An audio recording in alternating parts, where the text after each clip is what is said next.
I mean, for me, it's the same. Yeah, it doesn't affect you.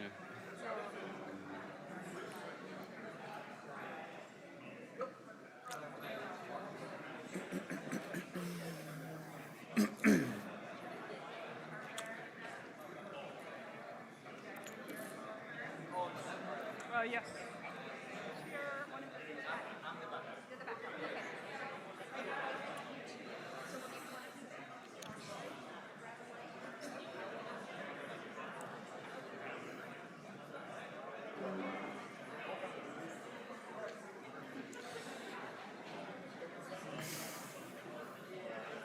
All right, settle down, please. The session is about to start.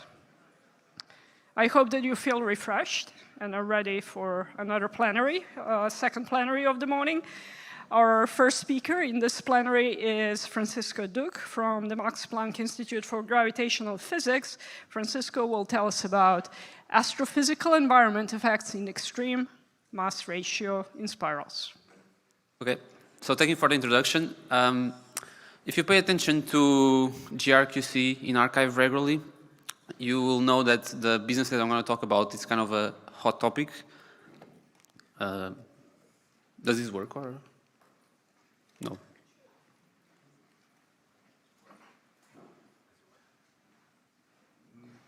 No. The laser works, but to pass a slide? I have another one to give you. No, but to pass a slide, I think. Oh, the slide. No. So this is the one that advances the slide. So just hit the next. Not even that. Okay. Okay. Yeah, as I was saying, this is a hot topic in the field right now, so which makes it challenging to condense it into 25 minutes. So instead what I'm going to do is I'm going to put my hat of chair of the Fundamental Physics Working Group of the LISA Consortium and highlight the collaborative projects that are being done on this topic within the consortium. And if you check their names, they look very different from each other, but I'm going to try to show you that actually at their core they share the same backbone and physical basis. So first, what are environmental effects? When we think of a binary black hole, the image that we have in mind is this one. So two compact objects formed from the collapse of isolated stars that are warming around in the universe. So environmental effects is what happens when this picture breaks, because you have some kind of matter or more compact objects around this binary that makes them dynamically relevant for the problem. Savik yesterday already introduced two systems where this happens. So we have nuclear clusters where the density of compact objects can be 1,000,000 times bigger than in the solar system. And you'll have triple body interactions, successive mergers hierarchically. You also have accretion disks, which can become very dense when the massive black hole is actively accreting, being fed from gas around the galaxy. Which also promotes compact object formation in the disk, capture from the nuclear cluster, formation of binaries and driven compact objects towards the galactic center. And then the final environment that we also think about, it's a little bit more exotic, but it's necessary for galaxy formation and evolution. It's dark matter, which can become very dense, so 1 billion times denser than the density around our solar system, near the galactic center due to adiabatic contraction after a massive black hole grows. Now, if you are a sensible person, you immediately look at this and feel scared and think this looks like a mess. I've been told that the two-body problem in GR is not even properly understood. We know that our waveforms are not accurate enough for LISA data analysis, so why should we care about this? Well, it's kind of inevitable that to correctly interpret scientifically what we observe, we need to consider these effects. And this is already becoming something important for current observations. So from the almost 400 events that the LVK collaboration has observed, there is this uncovered subpopulation of black holes that is too heavy and spins too fast to be simply formed through the collapse of an isolated star in a binary. And precisely the way that these people have proposed that this is possible is that these binaries are forming in dense environments, in clusters, in AGNs, where you have second-generation black holes going with a one-generation black hole, and that explains how you can have such massive systems that should not form through the simple collapse of a supernova. So, environments shape the population of black holes that we observe, but as our instruments improve and they become more and more sensitive, and this also happens for third-generation black holes, they will also start to shape the waveform signal that we see. So the dynamical, the impact on the dynamics that the environment has on the binary will lead to a phase shift of the gravitational wave signal, essentially. Now, if you are on the pessimistic side of life, you'll look at this as even one more source of systematic errors that you need to care about if you want to do precision physics with gravitational waves. So if you want to test GR, if you want to do cosmology, and need to measure well the luminosity distance, if you don't account for these effects, you'll have significant biases in the recovered parameters, so that breaks those science goals. Now, if you are on the more optimistic side of things, you look at this and say, wow, this is amazing, because now I gain a new probe of physics at milliparsec scales, which I've just, in the previous talk, seen that it's very hard to probe with normal telescopes. So this is a complementary channel towards probing the environments around massive black holes that we cannot get from simple electromagnetic radiation. And these environments are necessarily tied with how massive black holes grow and co-evolve with their host galaxies, so they can also give us some information on that. Now, for current detectors, this effect on the waveform is still too small. We need a lot of cycles so that the effect accumulates over many orbits, and that's why extreme mass ratio Inspirals are a canonical system to look for these effects. So MRIs, they will complete tens of thousands of orbital cycles in the little observation window, which makes it, and they can have these very rich waveforms in their harmonic content, which is both a problem for modeling and for data analysis, to solve something that evolves in such a rich way for so many orbital cycles. So the way to do that is to expand the Einstein's field equations perturbatively in a mass ratio between the small black hole and the big black hole. This is the whole self-force program and black hole perturbation theory.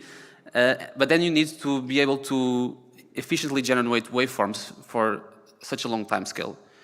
Fortunately, or at least the way to do it, is the fact that there is a separation of scales between how fast the phase is evolving. Okay, this doesn't work. How fast the phase is evolving, and which evolves on the orbital timescale, and then the slow timescale of the problem, which is in which these amplitudes and the frequency itself is also varying, so the energy and angular momentum of the binary. So if you do the separation of scales, you can pre-compute all the things that need to be computed within the orbital timescale, and then you do a secular, to consider the secular evolution, you can just do a sort of coarse interpolation of the orbit on the fly. And this is the basis of the fast MRI waveform package, which is the state-of-the-art package to do waveform generation. And you see the structure occurring a lot for the rest of the talk, where we need to compute things that cost a lot offline, store them somehow, and then we evaluate waveforms on the fly through the secular evolution. So the great thing about MRIs is that even though they are hard to model and hard to analyze, the tens of millions of overlapping tens of thousands of cycles means that we can constrain the parameters of the system extremely well. Like we can constrain eccentricity with a relative precision of 10 to the minus 5, same for the black hole spin. And that's why then they become so sensitive to the presence of environmental effects. And this has been recognized explicitly as a science objective in the LISA definition study reports, and we're even building a figure of merit for it. And it's not, although I will focus the rest of the talk on MRIs, it's not the only case where this can happen. There is also scenarios for stellar mass binaries, and at least the low-hand tail of the LISA massive black hole binaries, where the spiral is also quite large. You can also have interesting environmental effects there. And in this last case of the LISA massive black holes, this connects also with multi-messenger astronomy because they will be affected by disks. So By now, I hope to have convinced you that we should at least be considering this problem. So now, how do we actually model these effects? How do they enter our waveform models? So let's consider our HEMRI. And perhaps the more intuitive environmental effect to consider is the third body interaction, the case of the nuclear cluster. So we're going to put one more object there. And this object is sufficiently far away from our original HEMRI and not so massive that we can study its tidal perturbation on a perturbative matter, so to the two-body dynamics of the HEMRI. Now, this tidal force will oscillate with the period or with the frequency that is the difference between the frequencies of the two orbits of these two objects. Now, this oscillates around zero, so the secular effect generically will be zero, except when these two frequencies match. When this happens, you have a case of the resonance, and this will lead to a sudden jump in the parameters of the HEMRI, so it's energy and angular momentum of the orbit. Now, if you didn't, this is ubiquitous in planetary dynamics. It explains, for example, why the moons of Jupiter have such volcanic activity. If there were no gravitational waves, this resonant exchange would just be going up and down between the two bodies. But here, because we have an E-spiral, our HEMRI will pass through the resonance, and then continue its E-spiral out of the resonance. So you have really a jump, and you don't go back to the original state. Now, if you ignore this, you'll have bias parameters. This has been seen, and this problem for modeling is also this happens on a different time scale of the problem. So this simple two time scale expansion does not work. You have to introduce something else. So this arrives me to the first consortium project that I want to mention, which is a collaborative project between the fundamental physics and the waveform working groups, where people are trying to build these models for jumps, pre-compute them, and then add them to the fast HEMRI waveform package.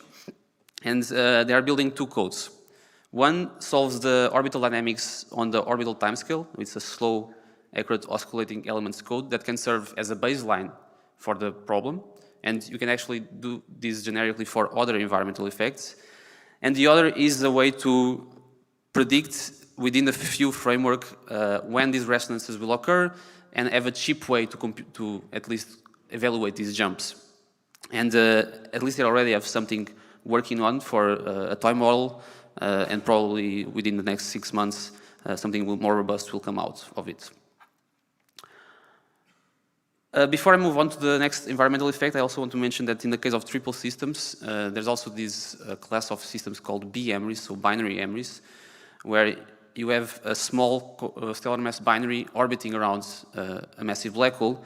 In this case, in addition to interesting three-body interactions, you also have propagation effects. So when the binary is behind the massive black hole, you have amplification due to lensing. When it's coming towards us, you have a Doppler effect and aberration and so on.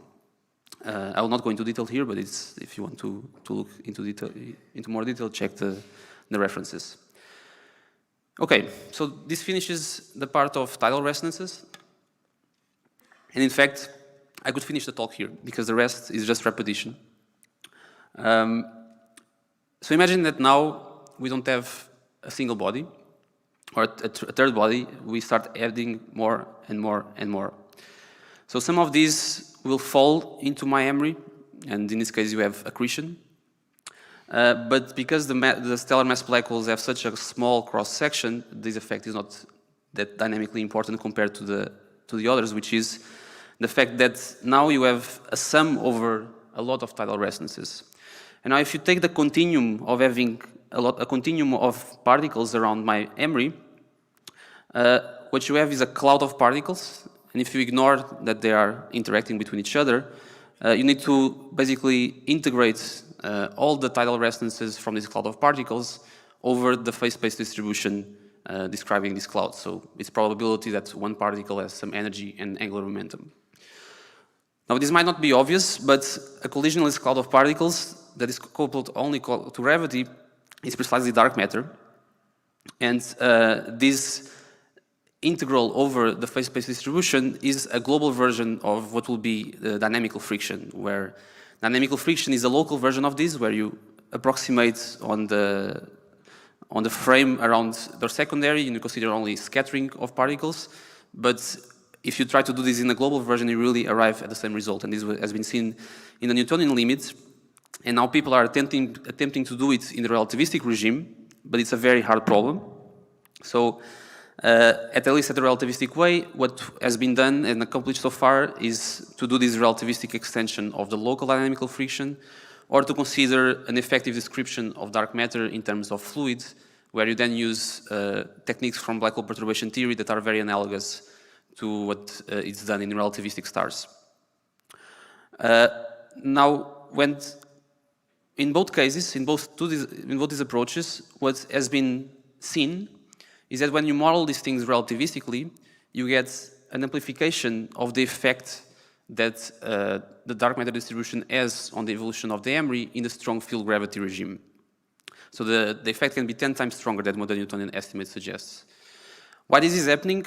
Well, you can imagine that you have your MRI in a circular orbit, and then you have a third body also in a circular orbit. So the MRI is essentially making oscillations of the third body around its central orbit. Now, we know that as we approach the ISCO, or at least at the ISCO, if you perturb objects in the ISCO, the perturbation will grow exponentially. So it makes sense, at least physically, that as you approach this quasi-stable scenario, that this amplification is also growing. And this explains why in the relativistic regime you get this amplification.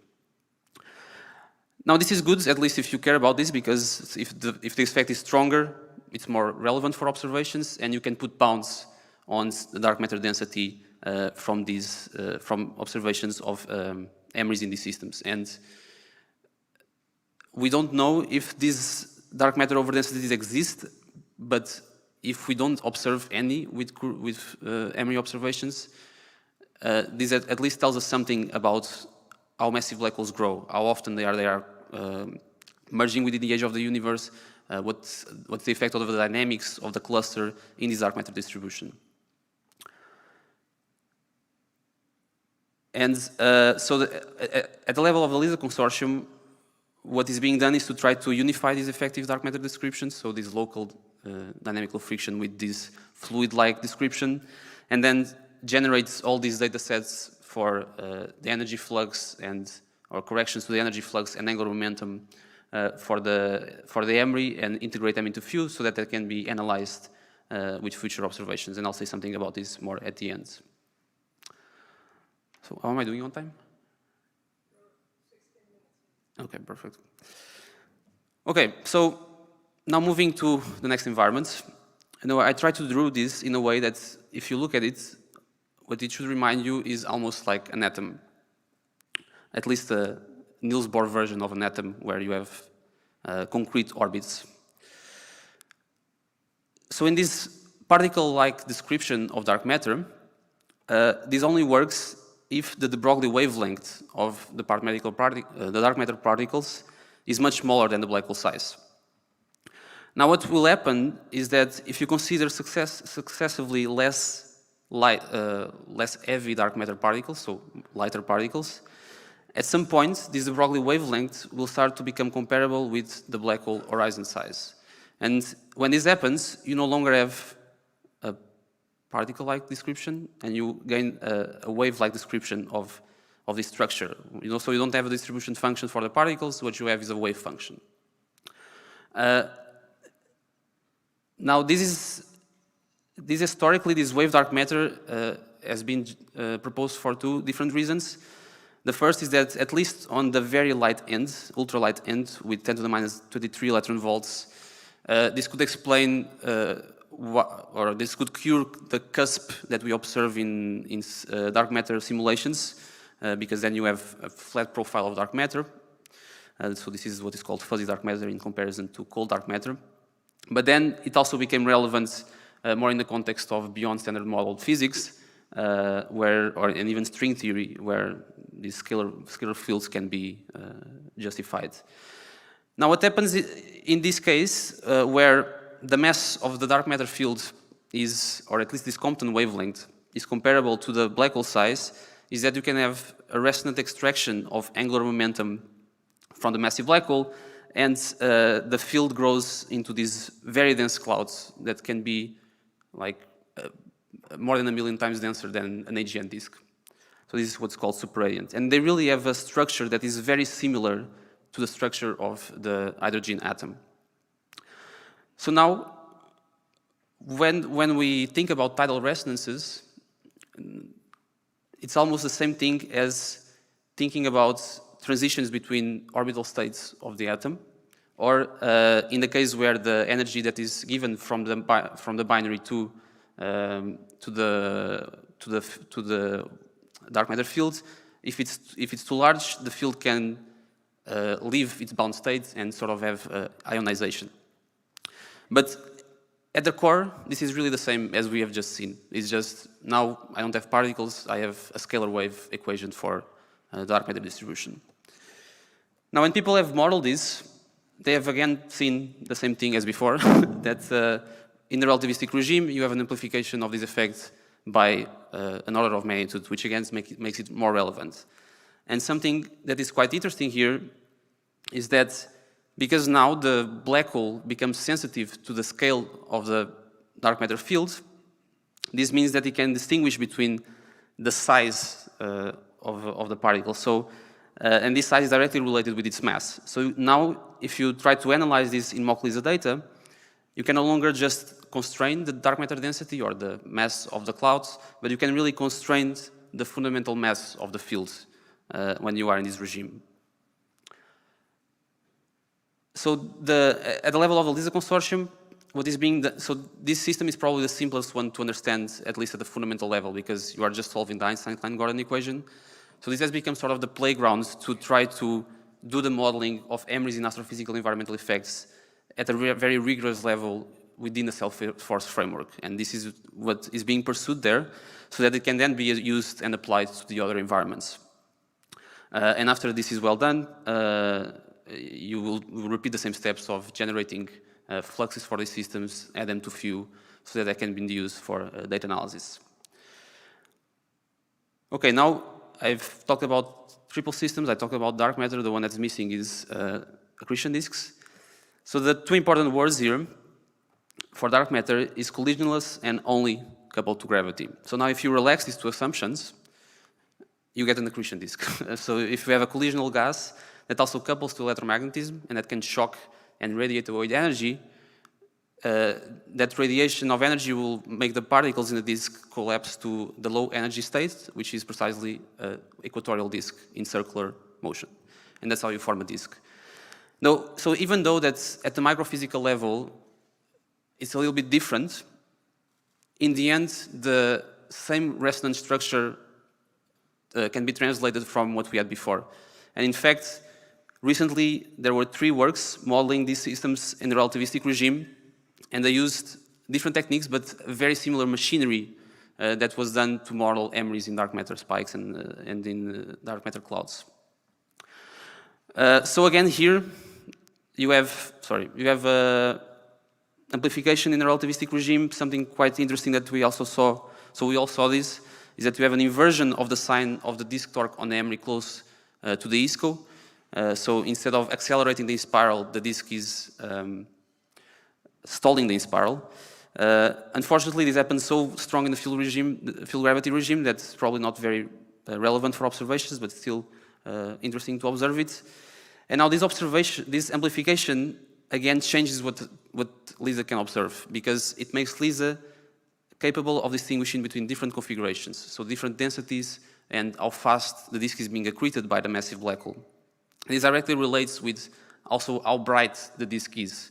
So an angle that we are interested in pursuing further is how you can combine information from the environment through the gravitational wave channel with cross correlations with the electromagnetic channel. So if I know through the gravitational waves that my MRI is in an AGN disk with some kind of luminosity, this can make me perhaps eliminate what are the possible host galaxies within the localization area of the MRI and improve measurements of the Hubble constant through the dark sirens methods, as we heard yesterday.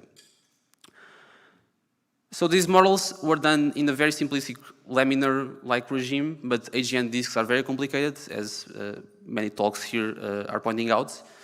In particular, they are turbulent, they have stochastic variability, and something that we are trying to do in our project of the LISA consortium is to try to hybridize these analytic methods with hydrodynamic simulations. So in principle, you can take this variability as a source of uncertainty, and you treat it as an envelope. So in the same way that calibration errors are done in waveform modeling against numerical relativity, and then you can probably marginalize over this uncertainty.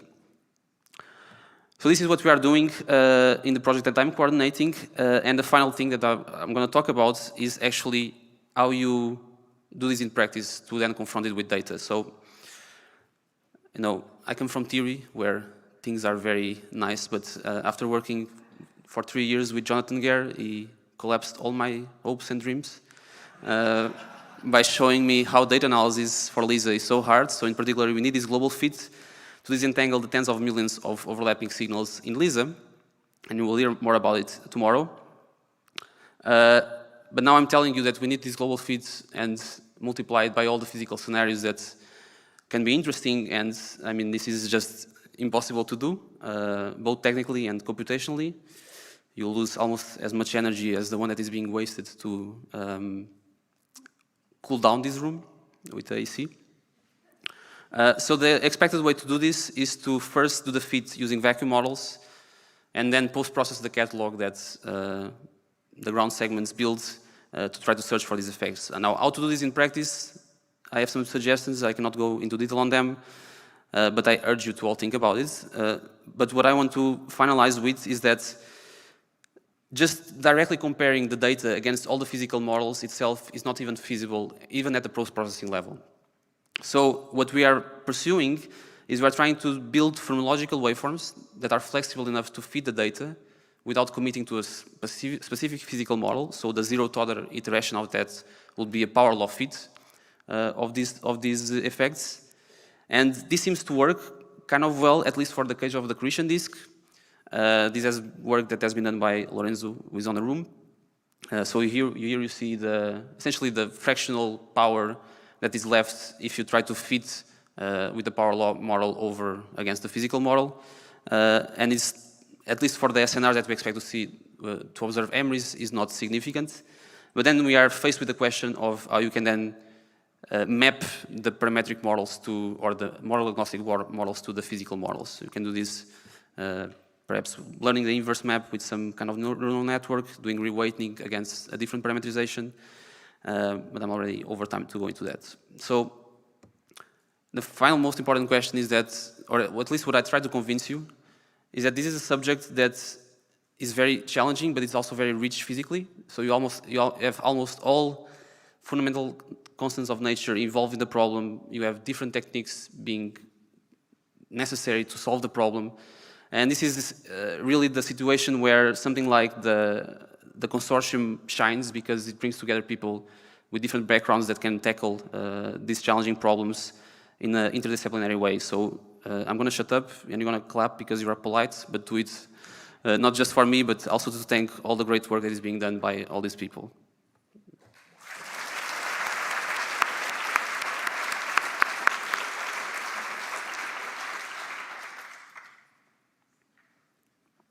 Do we have any questions? Call first, Shane second.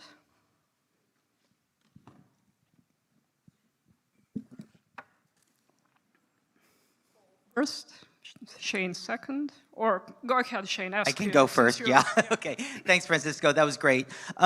You know, I think what you said here at the end in terms of, you know, going phenomenologically and being model agnostic kind of will get us to the point where we can do analysis. But in the end, we ultimately want to extract some science about these environments. So if I look at this entire landscape, is one of these the one that we have the most likelihood of understanding first and making the most progress on before LISA, if we want to focus on one of these environmental effects that's going to be the most important astrophysically? Depends on who you ask. Okay.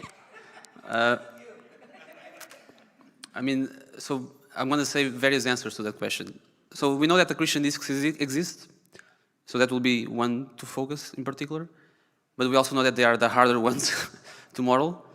Tidal resonances, we at least also know that clusters exist. And those are probably a little bit easier to understand. Now, probably the more interesting, if you want to win a Nobel Prize, is to go for the dark matter ones. At least in the case of the boson clouds, they're also where at least they have a pedagogical value in the sense that they are the easier to understand at the formal level.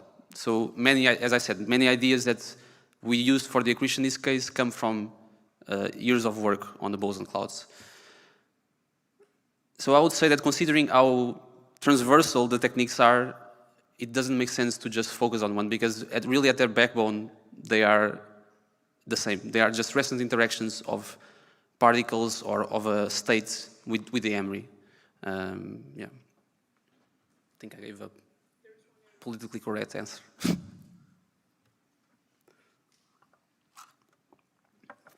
This is extremely varied and exciting science.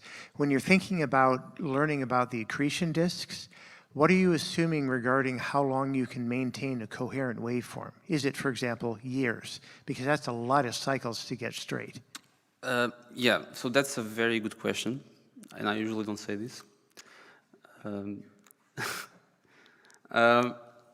Because, so you are thinking about the turbulence, right? The fact that you have a turbulence that typically has a correlation length of one orbit or 100 of orbits. Now, the way I envision it is that you will have oscillations of this turbulence around a baseline value, and this can be a strong assumption. If you have this, I think you can still extract sort of the secular linear term with some uncertainty. If this turbulence is so strong that you don't have like a reference background disk, I think that's a much harder problem to understand, and it's not something that I think will be easily doable. But we are trying to, so a way you could do it is you have a turbulent flow with some energy spectrum and some kind of characteristic correlation length, and you can add this in this sort of multi-scale expansion of the emeries to the right-hand side of the equations. Now, how much you can actually learn from that with one observation, I don't know. Probably not much. So it will be just a source of uncertainty in the model. Now, if you observe, let's say, dozens of hundreds of emeries in accretion disks, maybe you can then do a statistical characterization of this spectrum. More question from Chiara.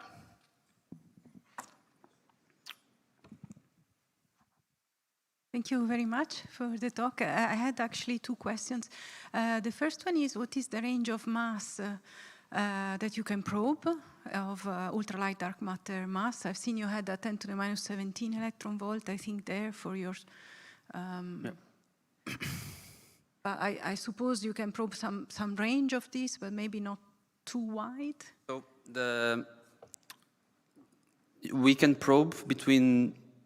So here, between 10 to the minus 13 electron volt, or 14 electron volt, and let's say with LISA, 10 to the minus 16, 17 will be the maximum. Because this is when the Compton wavelength of the field is comparable to, at least with one of the sizes of the black hole, either the primary or the secondary.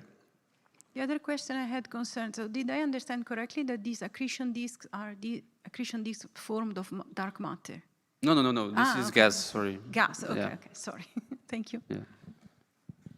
Okay, thank you. Let's thank the speaker again.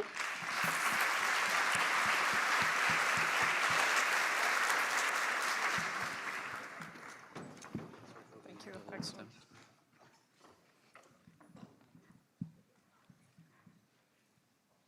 Oopsie. And hit the presentation. Our next speaker is John Ruan from Bishop's University. He will tell us about the challenges and strategies for telescope follow-up of LISA massive black hole binary mergers. Take it away. Great. Thanks, Deborah. Hi, folks. I'm an observational astronomer, and I'm going to tell you a little bit about what I think the challenges and strategies for telescope follow-up of these massive black hole binary mergers that LISA will detect, what that will look like. I want to thank the conference organizers, but also Maria for providing much of the intro for my talk. Also note that my talk is biased towards optical stuff because I saw that on Thursday, Krista will be giving a talk on X-ray stuff, so I'll leave the non-thermal stuff to her. Okay, so some very brief background. So the massive black hole binary mergers that will be detected by LISA result from galaxy mergers, right? So you have two galaxies, each of them, both of them have a massive black hole at the center. So the galaxy merge, and over time, the two massive black holes will experience dynamical friction and find each other. They will sink to the center of the gravitational potential. And skipping over a lot of details regarding things like stellar scattering, gas torques, overcoming the final parsec problem, the two massive black holes will eventually form a gravitationally bound binary system and emit gravitational waves and coalesce, and that'll be detected by LISA. Okay, when LISA makes this detection, it'll be very interesting to use your telescopes to find the electromagnetic counterpart, the exact one, whatever it may be. I'm still being agnostic at this point. So for example, it'll be interesting for gravitational wave cosmology using bright standard sirens. We had a talk about that yesterday, so I won't talk about that. If you can identify the counterpart and it's a binary that is actively merging, actively accreting, then you can study the circumbinary accretion flow, and you can also probe the co-evolution of these massive black holes in their host galaxies, right? So for example, there's things like scaling relations, like here, the M sigma relation between the black hole mass, which you can get from the gravitational waves, and the host galaxy stellar dispersion, which you can get if you can identify the host galaxy. And these sort of scaling relations are thought to be due to the co-evolution of the galaxies and their central black holes, so you can study how these scaling relations change as a function of redshift, right? But for all of these, interesting science cases, you have to be able to identify the electromagnetic counterpart. So the question is, how do you do that, right? So I'm showing you here a LIGO sky map that you've seen before, and this is one of the nicer looking ones. It gets a lot more messy than this, and in this sky localization region, there's a lot of stuff. So for LISA, what does LISA give us? Similarly to LIGO, you know, it gives us a sky map. It'll give us a distance posterior. It will tell us the time to merger, when the merger will occur, and it will give us masses. Okay, and so then the question is, okay, so how do you actually identify the electromagnetic counterpart? Well, it really depends on what the counterpart is, like what are you assuming that it is? So I'm going to talk about three cases. So first is a transient counterpart, so there's some sort of transient associated with the merger. The second is a circumbinary accretion disk, so if the binary is actively accreting. And the third one is just of the host galaxies. Okay, this is sort of a false dichotomy or a trichotomy, I guess, because all three of these could be true at the same time, right? They're not mutually exclusive, but I'm going to explain them one at a time as if they're mutually exclusive. Okay, so first focusing on the transients. So what we're assuming here is that there's some sort of transient associated with the merger. Okay, so do we expect transients? Yes, there are many, many theories on transients that are expected from massive black hole mergers. I'm just showing you just a very small selection of them. So for example, if the binary is actively accreting and there's a circumbinary disk, at the time of merger, there's mass loss due to gravitational wave losses. You can get a recoil kick on the remnant, right? And the disk will respond to that. And you can get like a long-lived afterglow due to that. There's things like, for example, in the circumbinary disk, the inner cavity will sort of viscously infill after the merger, and that could make the AGN brighter. You can launch jets, et cetera, et cetera. This is not any sort of complete compilation. But the point I do want to make is, from an observational standpoint, none of these mergers haven't really converged. Right? We don't really know what we're looking for, and I'm illustrating that by using this compilation of light curves associated of transients associated with massive black hole mergers that I've made. So these are light curves. So the x-axis is time since merger from something like an hour after the merger out to months after the merger on the right. The y-axis is luminosity. And the black lines are just various models that I found in the literature for what the transients would look like. And the point here is that they're all over the place. They can look like anything, right? This is sort of different from looking for kilonovae counterparts to binary neutron star mergers detected by LIGO, right? But because for a kilonovae, for the LIGO case, for kilonovae, we sort of know what their luminosity is. We sort of know that their light curves will fade pretty quickly. They'll be pretty red because of the high opacity lanthanide elements. For massive black hole binaries, we haven't really converged on a model. So you sort of have to stay model agnostic here. And of course, in the sky localization region, there's also all kinds of other transients as well, the more normal transients like supernovae and things like that. And so we will have to sort of comb through the haystack to find the needle. And if we don't actually know what the needle looks like, it actually sort of becomes an anomaly detection exercise. Okay, so how many transients, these unrelated transients, do we expect? So how big is this haystack? That's sort of shown on the plot. So let's start with the left plot. It's showing you the number of transients in an expected LISA localization region as a function of time. So time to coalescence starting from a few days before the merger down to the time of coalescence. And of course, because the sky localization region shrinks over time, the number of transients in that sky localization region decreases over time. So on the left plot is showing you a case at low redshift. If you don't have redshifts of all of the transients that you detect in the localization region, then all your contaminating transients is everything along the line of sight, right, to that two-dimensional localization region. And there's a lot of them, right? So that's shown in the red line. So at the time of coalescence, you would expect something like a few hundred unrelated transients. So that's how big the haystack is.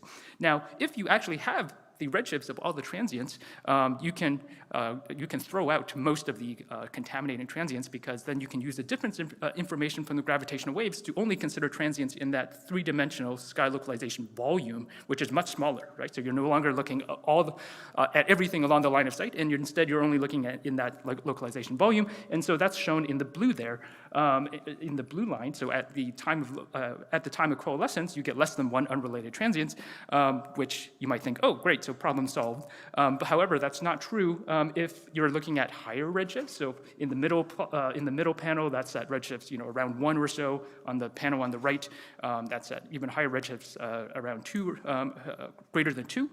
And the point here is that if you, for example, if you look at the Mojito data set, all of the massive black hole, nearly all of the massive black hole mergers are at higher redshifts, right? So only looking at the low redshift case is not realistic. So what I'm saying is that there will be a lot of contaminating unrelated transients. We will have to sort of sift through that haystack. Oh, and these are some calculations that my grad student David Corentin is working on.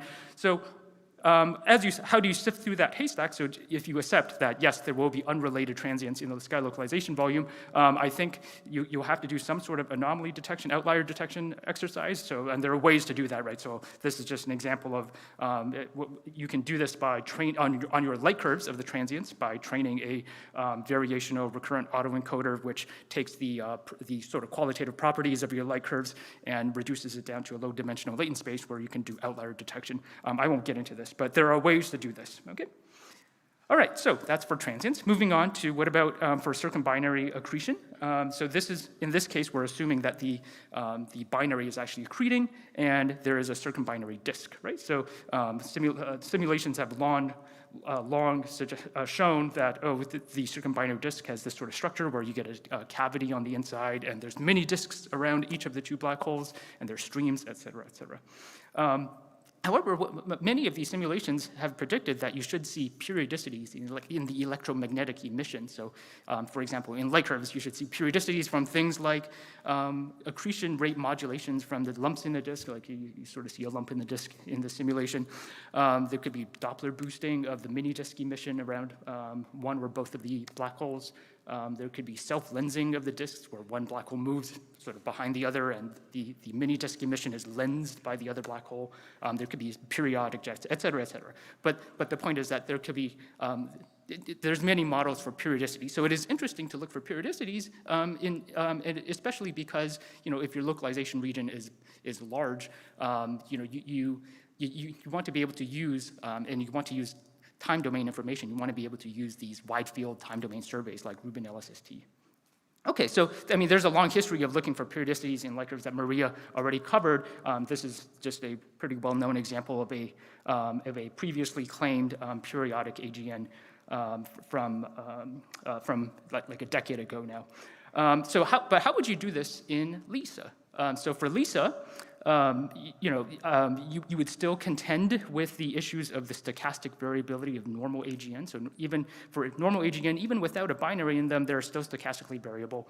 And they have a periodic component on top, so you would have to somehow disentangle that. Maria explained how difficult that can be.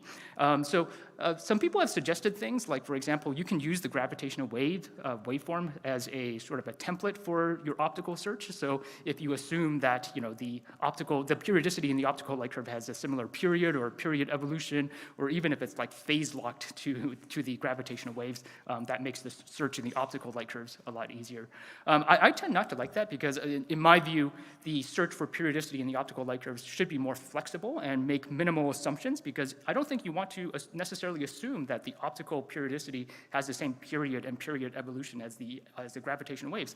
I don't think you should assume that they're phase locked, right? Because the gravitational waves are from the binary, the orbit, whereas the electromagnetic emission is from the gaseous environment, and they don't have to be phase locked. They don't have to have the same period.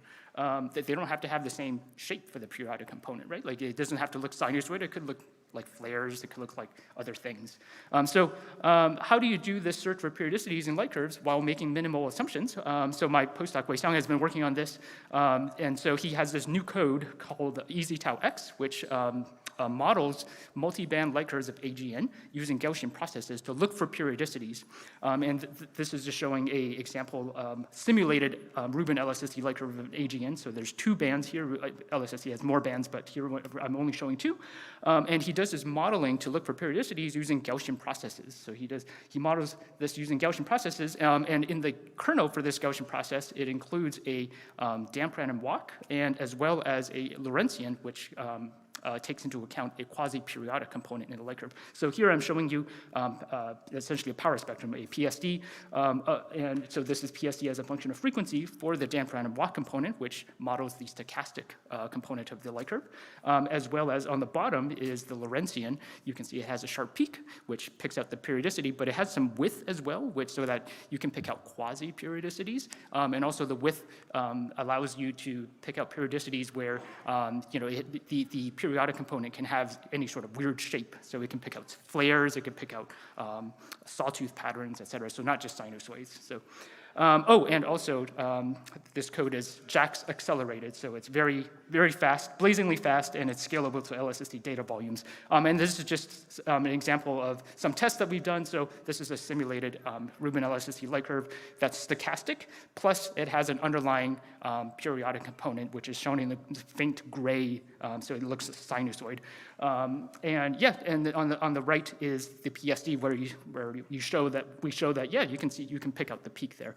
Just note that although I'm showing you PSDs, we are not taking Fourier transforms at any point because the modeling is done using Gaussian processes in the time domain. But I am showing you this PSD just to show you that yes, we can pick out the periodicities. It's purely for visualization. Okay. What if the periodic component is not a sinusoid? So, for example, what if it's kind of like a sawtooth pattern, which you might expect from accretion rate modulations from the lumps in the circumbinary disk? We can do that as well. We can pick out the period. What if it's flares? We can do that as well. So you might expect flares from, for example, self-lensing. We can do that as well. Okay, so moving on. Let me check the time. Okay, doing fine. Okay, so moving on. What happens if the binary is not actually accreting, right? There's no guarantee that the binary is actually accreting or you'll see any of this. Even if it was accreting, the accretion could be dust obscured, so it would be an obscured AGN, which makes it, so for example, you wouldn't see wouldn't necessarily see the optical variability or the periodicity. And overall, as Maria pointed out, our understanding, our models for the signatures are just uncertain. So if it's not accreting and there's, for example, there's no transient signatures, then you're sort of stuck looking at the host galaxy, right? So that's the last part of what I'm going to talk about. So if you look at the host galaxies of LISA massive black hole binary mergers, are there any distinct properties there? And you do expect a lot of host galaxies in these LISA localization volumes. So yesterday, Tamara told us that, well, if the merger is at relatively low redshifts of, I think, like 0.3, then the localization volume, especially at the time of merger, when all the data comes in, is small enough that you might expect only one, right? So you might have only one distinct host galaxy. But that's only true at like low redshifts. And if you go to higher redshifts of greater than 1, then you'll have multiple host galaxy, a lot of host galaxies. Or if you're interested in trying to identify the host galaxy, not at the time of merger, but say a week beforehand, where the localization region will be bigger, there'll be a lot of host galaxies. So you might expect something like, hundreds to even up to thousands of possible host galaxies in the localization region, and various people have done different calculations of this. But the question is, does the correct host galaxies have any distinct properties? And we've taken a look at this using cosmological simulations. So we use the Romulus 25 cosmological simulation, which is a cosmological volume. So you grow your galaxies in a cosmological context. The galaxies have black hole seeds, and the black holes grow through accretion and mergers over time. And in the simulations, we pick out the galaxies that host massive black hole mergers. Okay, that are detected by LISA, detectable by LISA, so they're relatively low mass galaxies.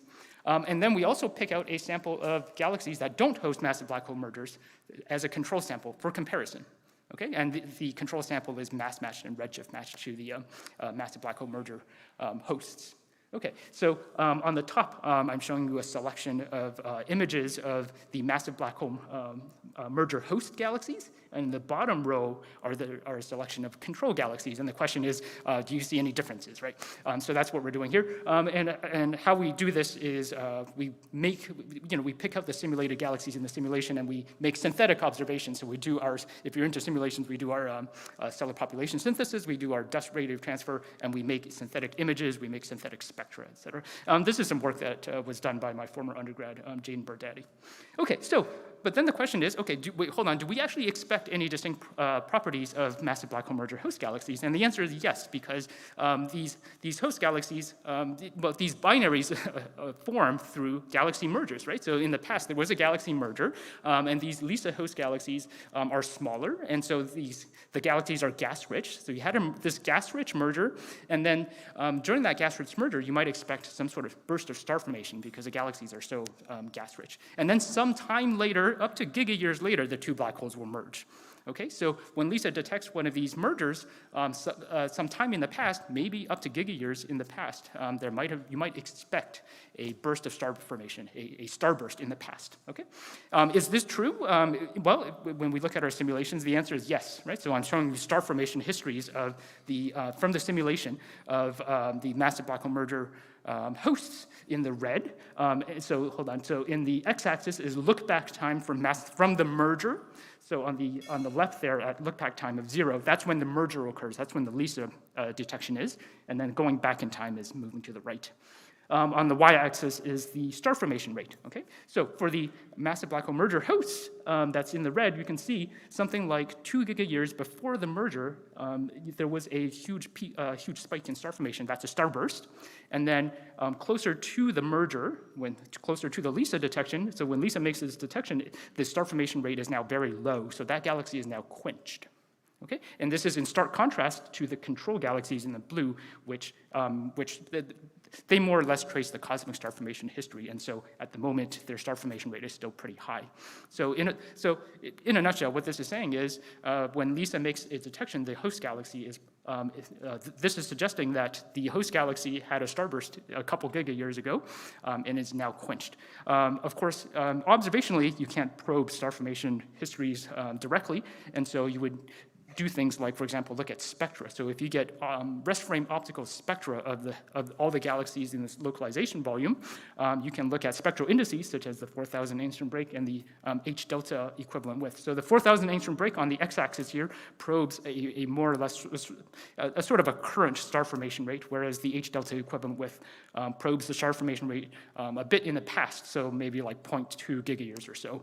But what this is showing is that the merger host galaxies in the red here have low current star formation rates, and they also have lower star formation rates in the past, recent past as well. And this is, again, exactly what you expect, right? So because these merger host galaxies are now quenched. They had their starburst in 2 gigayears in the past, and they are now quenched. And so you might be able to actually at least help prioritize LISA host galaxies this way, but just purely by looking at their host galaxy, looking at the host galaxy properties. Okay, oh, and this is some work led by my undergrad Alison Supernoun coach, who is actually here, and she has a poster, so I encourage you to stop by her poster. Okay, so these are my conclusions. So for transients, I told you about how if you're looking for transients, you will be contaminated by unrelated transients, and photometric redshifts are going to be important, and then you're probably going to have to do some sort of anomaly detection. For circumbinary accretion, I told you about how if you're going to look for quasi-periodicities, which I think is a good idea, but you should use methods that are really flexible and make minimal assumptions. You don't want to assume too much about what the periodicity actually looks like. And for host galaxies, what I think is that the host galaxies of these LISA massive black hole binary mergers were probably now quenched, and they had a star formation in the past. And that's one possible signature that we can look for. However, again, I want to emphasize that in practice, when LISA actually makes a detection, we will probably have to use a combination of all of these approaches, right? And it's entirely possible that you get both circumbinary accretion and some transient, and you get to look at the host galaxy. You will have to use a combination of these approaches. And what that means is that we should engage a broad community of people that have very broad expertise, right? So I've talked about things like transients, I talked about AGN, I talked about galaxy evolution, et cetera. And all of those people have to lend their expertise and pitch in. So I'll end there. Thank you.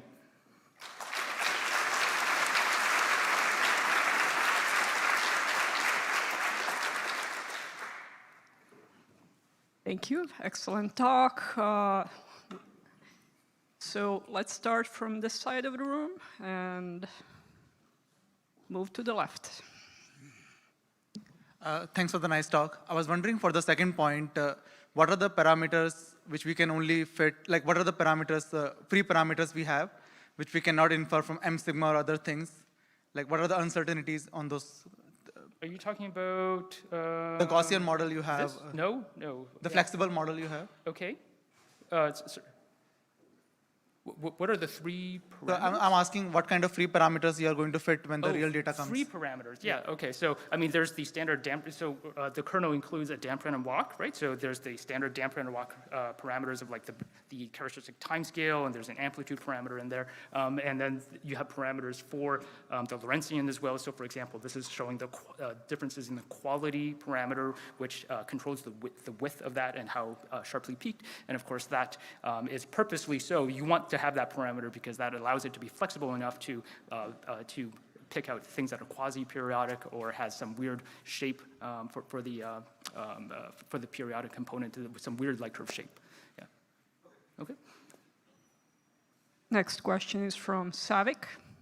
Hey, John, very nice talk. I actually had a question also about this modeling. Actually, all right, I'll limit myself. So you have multiple bands in principle from LSST. If you are seeing something that is the effect of a binary, the binary should be in the center of the circumbinary disk, more or less. And the temperature of the disk should fall off. And so you should see if there is something that is due to the binary, then it should propagate out in some predictable fashion with respect to waveband, especially if you're going from U to Y. can that also help us? And do you have any kind of information about the multi-band nature and the time delays between bands in your modeling? Yeah, so we are able to do multiband, and of course, by doing multiband, you have to stick in some lag in there, right? Interband lag. We have a very simple model for interband lags where you just assume they're basically free parameters, and so we don't make any assumptions on things like, oh, if it's actually a binary, that it has to have this form of lag. We want it to be as flexible as possible. Okay. And then actually my other question, which I will ask is, so LSST covers the southern hemisphere. LISA sees the whole sky. What do we do when we don't have LSST? Or, yeah, what do we do? I don't know. But it's possible Roman might help. I don't know. Yeah. So let's take one more question on this side. Go ahead. We have time for multiple questions.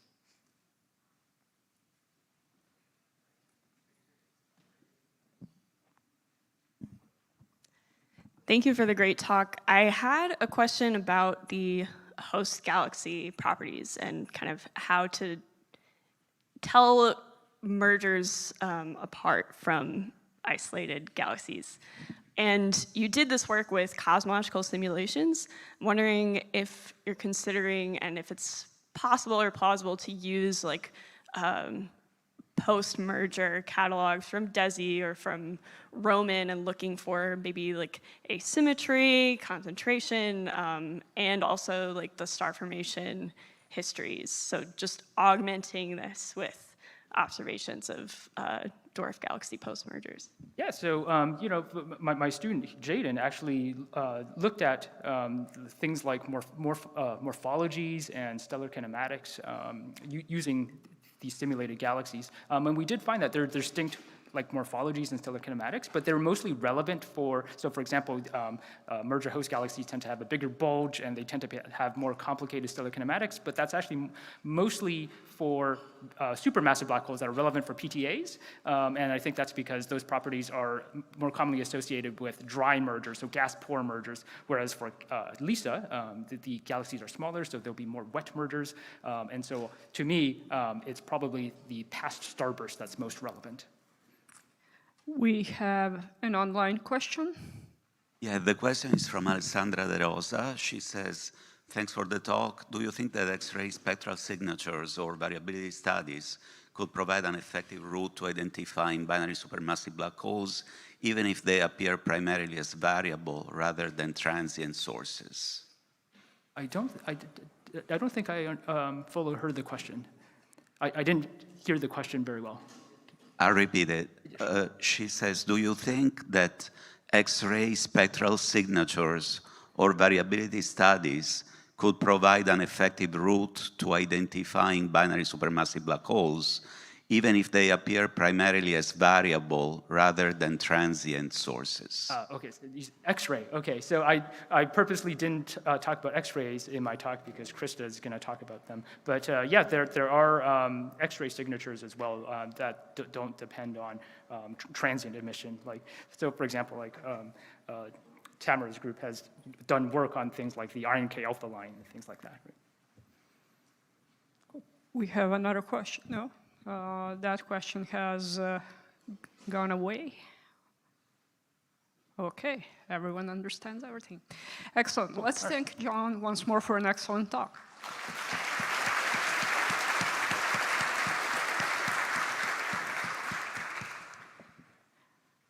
Our final speaker of the session is Deborah Ferguson from the University of Rhode Island, and she will tell us about LISA, early career scientists.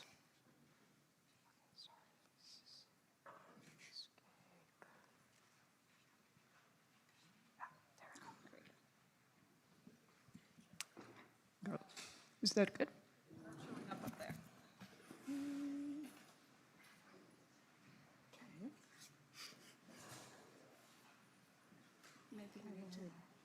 Just screen sharing that screen. Oh, it worked that time. Okay, hi everyone. everyone. I will definitely be letting you get to lunch early because I see no world in which this update will take the full half hour. But I just wanted to give you guys a bit of an update today on what LECS is, so the LISA Early Career Scientist Group, who we are, what we do, why you should join it, et cetera, et cetera. All right, so I'm presenting on behalf of the other ECS chairs as well, so Florentina and Albin, who unfortunately could not be here today, but who have done a lot of this work as well. All right, so first of all, what is LECS? I put the L in parentheses because we used to be called LECS, but now all of the groups have kind of dropped the L in, because everything's LISA in the new consortium, right? And so really we're just the ECS group. But most people are still familiar with us as LECS, so that's why I did that.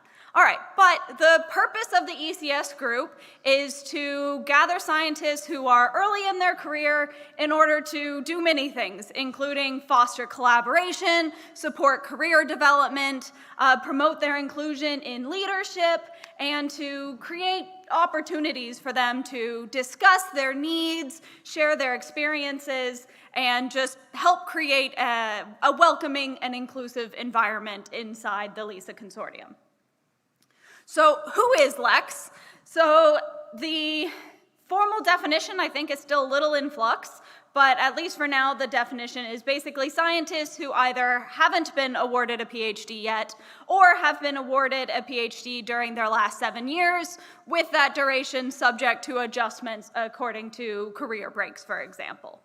We currently have 165 members, at least based on the LECS mailing list, and but really, who is LECS is everybody in that picture plus more. So that was a group photo that we took in Dublin when we had a early career scientist meetup. So you can see it's a big group, and I hope any of you who don't see yourself in that photo and fall into that definition, reach out and join us as well. Okay, so now I'm just going to talk about some of the things that we have, some of the things that we do, and some of the things you should do with us. All right, so first off, as the consortium has moved over from Slack to Mattermost, so have we. And we've created a variety of channels for things like sharing papers, posting job postings, organizing the mentorship program, and giving suggestions for talks and things that you would like to see in the LECS talk series. As of last time I checked, I think every single one of these channels has not been used once yet, so please hop over there and, post some papers and job listings. It takes a little bit of time to get the community to embrace these things, so please help me do so. All right, so mentorship program is one of the honestly best programs I think that we have in LECS. It's highly used, and it's something that I really think you guys should embrace. So let me talk a little bit about that. So the idea of the LECS mentorship program is that it connects early career scientists with other senior scientist mentors, and this is a really great way to have somebody provide guidance or just an ear to listen to that's outside of your research group, and I think that can be really beneficial for newcomers to the field. It also gives you another way to connect into the field and kind of broaden your network within the consortium. It runs from September to March. It has training sessions, monthly mentor-mentee meetings, though they're also welcome to do that more frequently, and feedback periods as well. This year we had 31 pairs of mentors and mentees, and from the feedback, people really seem to like it. And one piece of feedback, they commented that their mentors have been a quintessential part of their astrophysics journey. So I highly encourage everybody to either sign up as a mentor or as a mentee. I think it's a very valuable program. And I put on the right what we put as the kind of purposes of this program. So provide personal mentorship for junior LISA consortium members, connect and provide a support network for junior scientists within the LISA community, and create a generally open and inclusive environment within the LISA consortium. I really want to highlight that Florentina's been running the mentorship program the last couple years and has been doing an excellent job, so definitely shout out to her. Okay. So then the other big thing that we do as part of the ECS group is the LECS talks. And this is roughly monthly calls that feature talks of several different types. So over the years, we've had a few different talk series that have been broken up and recombined and things like that, but right now we're putting them all together as part of the LECS talk series. So sometimes this is early career scientists presenting their research. Sometimes it's open source software talks and tutorials to help get the early career scientists more familiar with the tools used within LISA. And sometimes it's professional development seminars. So recently we had one about how to apply for faculty jobs. All these talks are recorded and uploaded to the LISA Mission YouTube channel on a LECS Talks playlist. And so if you scan that QR code, it takes you to that playlist. So you can access some of the previous talks that we've had before. I highly encourage you to self-nominate yourself to give a talk. It is a really great way to have a low-stress environment, to practice giving talks, and to, you know, share what you're working on with other people, and hopefully foster some more collaboration if you find that other people are also working on some of the similar things. Okay, now for some things that are more tangentially related to the LISA Early Career Scientist group, but that I still think are worth noting and that kind of tie in. So there's GWEX, which is the Gravitational Wave Early Career Scientist group. And this is an organization of early career scientists across many different collaborations. So that includes LISA. It also includes LIGO, Virgo, the pulsar timing arrays, Einstein telescope, etc. So each of the chairs from each of these organizations serves on the council for GWEX, and so that's kind of how it ties in with LISA. So if you want to get involved with GWEX, it's easy to do so through us, or if you have things you wish they would do, we're your representatives on that council, so you can reach out to us as well, and we can help make those connections.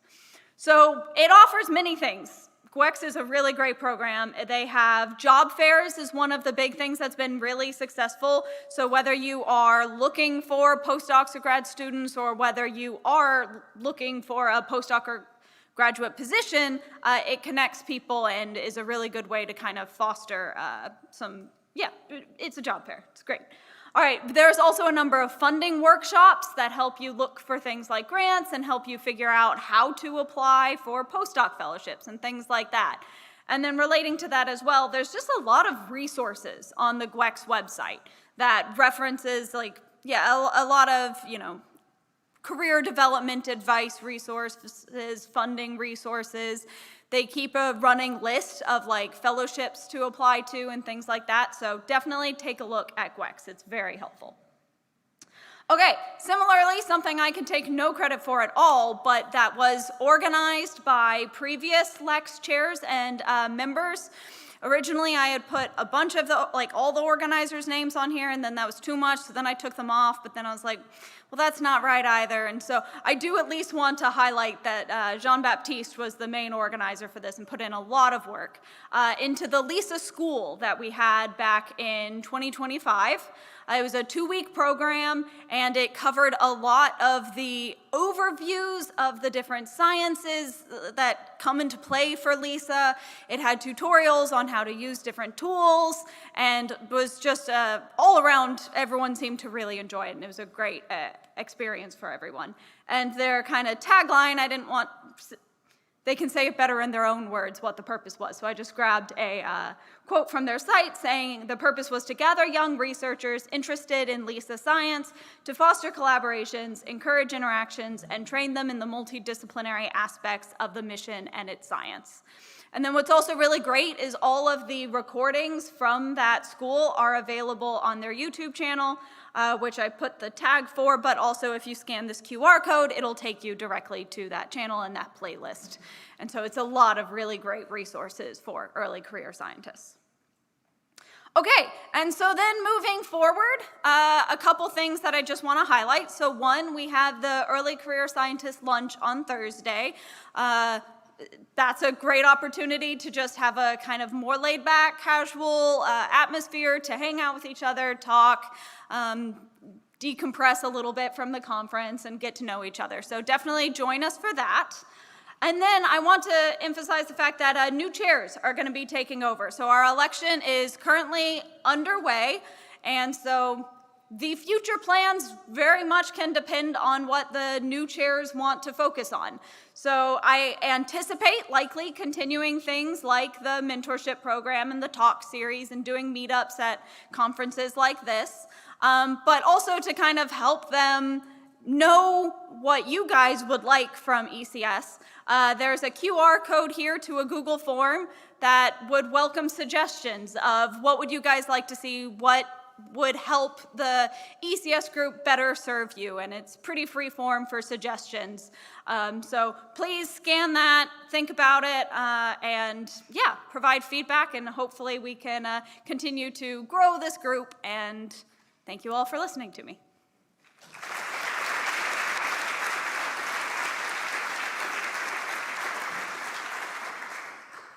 Thank you, Deborah, and everyone who is contributing to the LECS effort.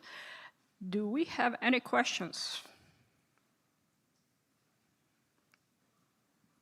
Oh, Shane. Thank you, Deborah. As you know, I love the LECS group. I think it's really important for what we do. I think a question I always have, which if you can comment on, if you can't at the moment, future comment from LECS would be useful. I think I feel it's necessary for those of us who aren't in LECS, because we've aged out, to know what we can do to help, ways that we can do better, be more effective, be more interactive, provide support, whatever. So what is it that the rest of us can be doing to kind of help LECS do what they're trying to accomplish? Yeah, so I think that the big thing that I find, this is just my personal opinions and takes on all of this. So one, a concrete thing you could do, sign up to be a mentor. The more mentors we have, the more mentees can be matched to somebody. So, you know, in a concrete sense that. In terms of the broader sense, I think... I don't actually know. I'd have to ask Florentina. But the broader sense that I would say is just that oftentimes it's the early career scientists, the graduate students, the postdocs who are really doing a lot of the hands-on work.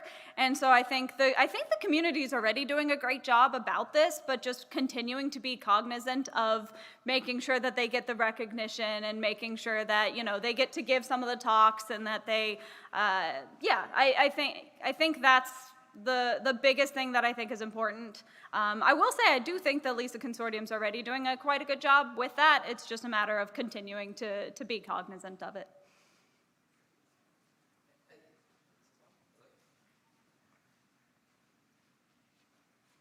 I was just helped by an early career person. Thank you. Okay, so I just want to make it clear that the Thursday lunch is open to all the early career people here. If you thought, oh, I didn't sign up, you did not have to. You just come to the lunch. And that's one of the things we're trying to do to make sure that early career people can network with each other. But please do show up at that lunch. The information's in the program about which room it's in. Okay, thank you. Yeah, thank you for that announcement. Very important. Do we have any online questions? There's a couple in the back. There are a couple in the back. One over there, the other one over.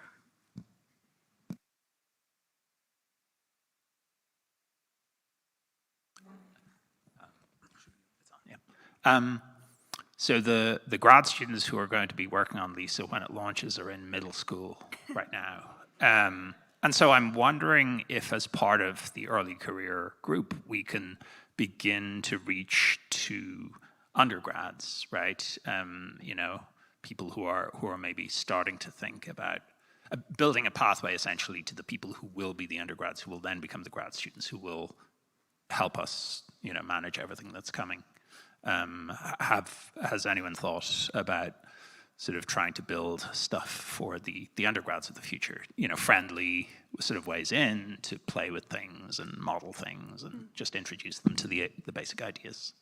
Yeah. So current undergrads, of course, or anybody involved with LISA is welcome in the early career scientist group, of course. So I'm pretty sure we do have undergrads already in it and things like that.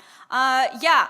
So we have not thought or at least I have not really thought about using the early career scientist group itself to reach out and do more outreach to high schools and earlier, but that's a very interesting idea, and I, as a person, am a huge proponent of encouraging kind of the scientific mindset and getting people excited from a really young age. I think that's one of the really important things. So whether it be through the ECS group, or someone mentioned through the communications group, or how exactly we want to do that, I am all for that, and so that definitely seems like something we could look into. I'm afraid he just said exactly what I wanted to do. Yeah, to various I questions. do have an idea that one thing you could do is extend your mentor program to undergraduates, especially schools which do not have graduate programs. It's fine for me to talk to students about graduate schools, but I'm an old gray-haired guy. It would be great to have graduate students who are about ready to graduate tell my students this is what graduate school's like, et cetera, et cetera. Yeah, that's a good point. We could definitely, generally right now the graduate students are the mentees, but it definitely, we could expand that to make them mentors as well for younger students. On that question, I'm already recruiting in the daycare of my daughters. So. We have one more question there in the back.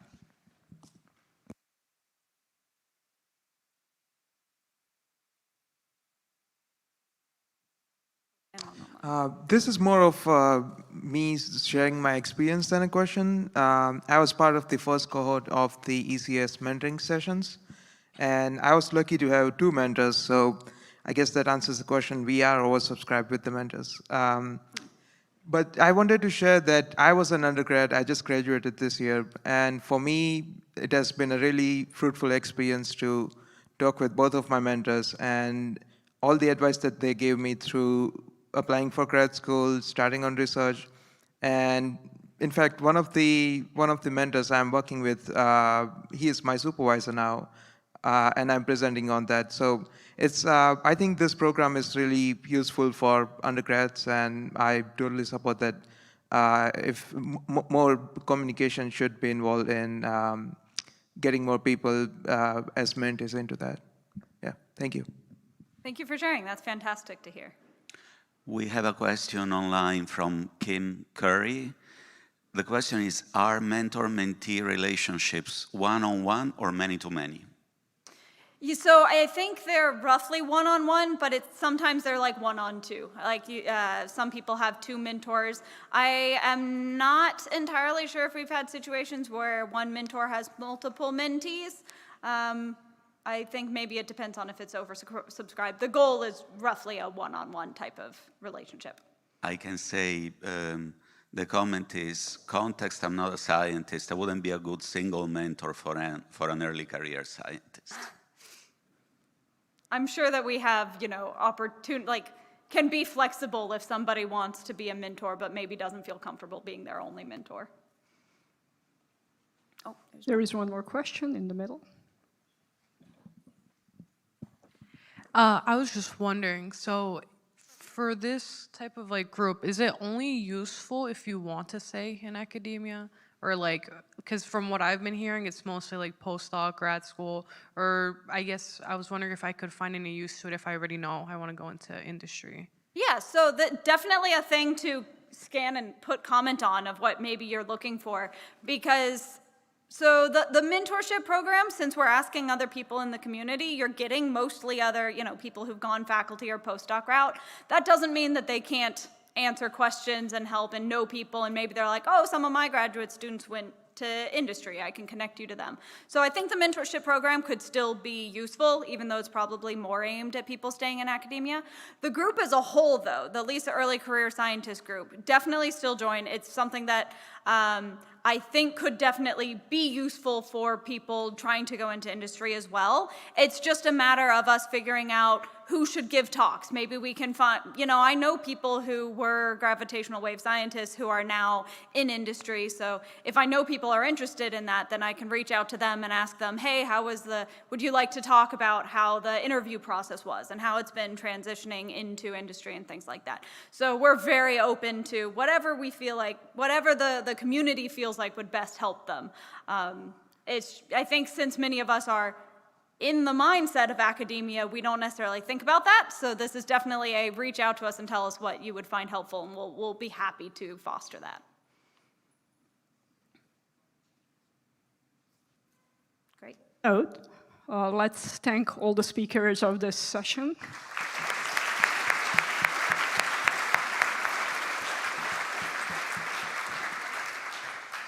The lunch is ready, and we'll reconvene at 2 p.m.